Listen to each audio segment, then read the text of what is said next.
பாசம் படத்தில் வந்து சரோஜா தேவி அதில் வருவாங்க. பட் எம்ஜிஆர் அதில் வந்து நடிப்பில் வந்து எம்ஜிஆர் ப்ரூவ் பண்ண படம் அது. ரொம்ப அருமையாக ஆக்ட் பண்ணியிருப்பார். கடைசியில் எம்ஜிஆர் இறந்துடுவார் அந்த படத்தில். அதே அந்த படம் ஃபெயிலியர் ஆயிடுச்சு. மதுரையில் தான் அந்த படத்தை பார்க்குறேன். தேவி தேட்டரில் ஓடுது.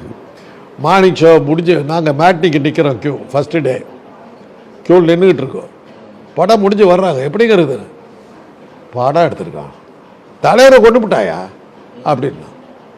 என் கூட மெடிக்கல் காலேஜ் என்ன கிளாஸ்மேட்ஸு, இதே தலைவரை கொண்டு விட்டானா அப்படின்னா என்ன, எம்ஜிஆர் செத்து போகிற மாதிரி பாதி பேர் போயிட்டான்.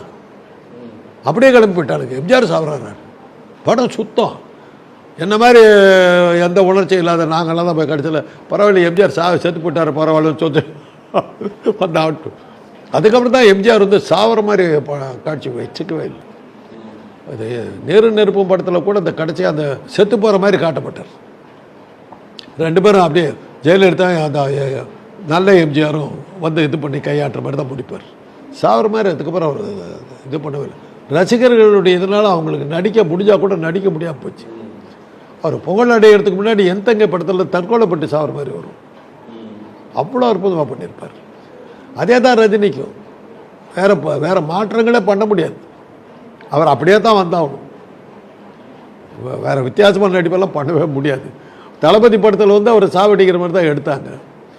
அப்புறம் பார்த்தாங்க நான் வேலைக்கு ஆகாது சொல்லிட்டு கட் பண்ணிவிட்டு ஒரு நாள் விட்டாங்க. படம் காலி.